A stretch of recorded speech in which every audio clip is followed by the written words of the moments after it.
Hi అండి, అందరికీ నమస్తే. నేను మీ సునీల్ మద్దాల. ఏంటంటే భీమవరంలో పవన్ కళ్యాణ్ గారికి నో ఎంట్రీ. నిజమండి, నేను చెప్తున్నమాట వాస్తవమే. ఎందుకంటే ఈరోజు జరగవలసినటువంటి ఏదైతే పర్యటన ఉందో, ఈరోజు భీమవరంలో కొంతమందిని కలిసి దాని మీద ఒక పర్యటన ఏదైతే ఉందో ఆ షెడ్యూల్లో మార్పులు జరిగినాయి. పవన్ కళ్యాణ్ గారి పర్యటన రద్దయింది. నిజమండి. ఎందుకంటే కనుక ఏదైతే అధికార పక్షం ఉందో వైసీపీ గవర్నమెంట్ ఏదైతే పవన్ కళ్యాణ్ గారిని పర్యటన రద్దుకు కారణమయ్యిందో, నిజమండి, నేను చెప్తున్న మాట వాస్తవమే. వాస్తవానికి కూడా హెలిప్యాడ్ అంటే హెలికాప్టర్ కావాల్సినటువంటి హెలిప్యాడ్ని ఆర్ఎన్బి శాఖ వాళ్ళు అనుమతులు ఇవ్వాలి. కానీ పవన్ కళ్యాణ్ గారు హెలిప్యాడ్కి అనుమతులు ఇవ్వలేదని అధికారికంగా కూడా చాలామంది చెప్పుకుంటున్నారు. కాకపోతే వాస్తవమా కాదా, లేదా పర్యటన రద్దయిన వల్లనే ఇలా కావాలని చెప్తున్నారా అనేది కనుక చాలామందికి తెలియని విషయం. కానీ వాస్తవానికి ఏంటంటే ఆ హెలిప్యాడ్ అనేది ఆర్ఎన్బి శాఖ ఆధ్వర్యంలోనే ఉంటుంది. కాబట్టి వాళ్ళు పర్మిషన్ ఇవ్వాలి. వాళ్ళ అనుమతులు ఇవ్వకపోవడంతో పర్యటన రద్దు చేసుకోవాల్సి వచ్చింది. అలాగే పర్యటన లేకపోతే గతంలో కూడా అంటే బై రోడ్ వెళ్ళిన సందర్భాలు కూడా ఉన్నాయి. కానీ బై రోడ్ రావాలంటే కొంచెం అది కూడా లేనిపోయిన ప్రాబ్లమ్స్ క్రియేట్ అవుతున్నాయి. కాబట్టి కావాలని పవన్ కళ్యాణ్ గారిని ఆపుతున్నారు. పైగా ఇది భీమవరం నియోజకవర్గం. ఎందుకంటే ఈసారి భీమవరం నుంచే పవన్ కళ్యాణ్ గారు పోటీ చేయబోతున్నారు. అంతేకాదండి, అంతేకాదు ఇంకా ఉభయ గోదావరి జిల్లాల్లో మెయిన్ టార్గెట్ చేశాడు. కాబట్టి జనసేన పవన్ కళ్యాణ్ గారు ఉభయ గోదావరి జిల్లాలో ఎక్కువ సీట్లు వస్తాయని ఆశిస్తున్నారు. కాబట్టి అది ఎంతవరకు సాధ్యాలు తెలియాలంటే కనుక పర్యటనలు మెయిన్ ఇంపార్టెంట్ అని. ఆ పర్యటన నిమిత్తం ఇప్పుడు పవన్ కళ్యాణ్ గారు రాబోతున్నారు. కాబట్టి ఆయన్ని అడ్డుకోవాలనే ప్రయత్నమే ఈ ప్రభుత్వం చేస్తుంది అనేది కనుక జనసేన కార్యకర్తలు కూడా చెప్తున్న మాట. కావాలని మా నాయకుడిని రానివ్వటం లేదు భీమవరం, కాబట్టే అడ్డుకుంటున్నారు, కాబట్టి భయపడుతున్నారు. మా నాయకుడు వస్తే ఎక్కడ బీభత్సమైనటువంటి ఆయనకి ఎక్కువ అధిక ప్రాధాన్యత ఇస్తారు ఇక్కడ ప్రజలని చెప్పేసి అడ్డుకుంటున్నారు అనేది కనుక జనసేన అధినేత ఆయనతో పాటు మిగిలిన కార్యకర్తలు అందరూ కూడా మాట్లాడుతున్న మాట ఇది. 16వ తారీఖునేమో కాకినాడ, 17వ రాజమండ్రి, ఈరోజు భీమవరం పర్యటన ఖచ్చితంగా ఉంది. ఈ షెడ్యూల్ మొత్తం చేంజ్ అయింది ఎప్పుడైతే ఆర్ఎన్బి శాఖ వాళ్ళు అనుమతులు ఇవ్వట్లేదు.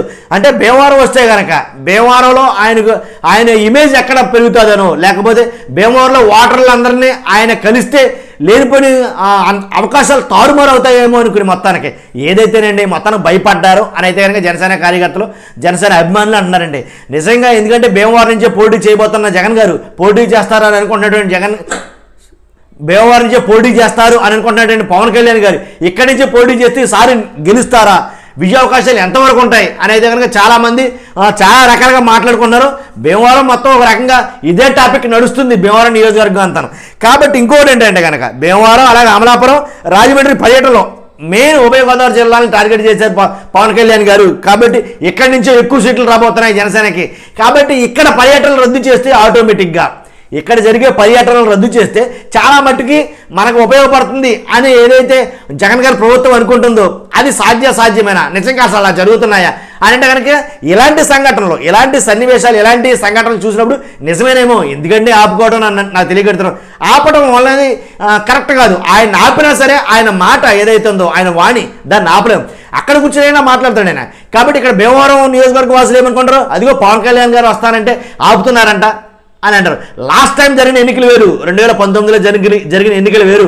పవన్ కళ్యాణ్ గారి మీద అంత ఏంటంటే అది ఎలా ఉన్నా కానీ 2019 ఎన్నికల్లో ఈయన గెలవపడడానికి కారణాలు ఎన్ని ఉన్నా కానీ 2024లో గెలవడానికి కారణాలు చాలా ఉన్నాయి. ఇలాంటి సంఘటనలన్నీ చోటు చేసుకుంటే అభిమానుల్లో కానీ ఆ ప్రాంత వాసుల్లో కానీ ఈయన మీద అభిమానం రెట్టింపు అయ్యే అవకాశం ఉంది. కావాలని పగబట్టి ఆపుతున్నారు అనేది కనుక. కాబట్టి ఏదేమైనటికి వాస్తవం మాట్లాడుకోవాలనుకుంటే కనుక అంటే అధికార పక్షంలో ఉన్నాం కదా అని చెప్పేసి ఎవరిని మనం ఇక్కడ రానకపోవడం, వాళ్ళ మీటింగ్లు పెట్టకపోవడం, ఇంకోటి ఏంటంటే సమావేశాలు కూడా జరుపుకోనివ్వట్లేదని చెప్పేసి వాళ్ళ కార్యకర్తల అభిమానులు చెప్తున్నారు. భీమవరం కానీ ఇలాగ ఉభయ గోదావరి జిల్లాల్లో కలిసి సమావేశాలు జరుపుకోవడానికి కూడా అభ్యంతరం చెప్తున్నారు అన్నాడు. ఇప్పుడే ఇలా ఉంటే కనుక ఇంకా రానున్న రోజుల్లో అంటే ఎలక్షన్ ఇంకా దగ్గర పడుతున్న రోజు ఇంకంత దారుణంగా ఉంటుంది.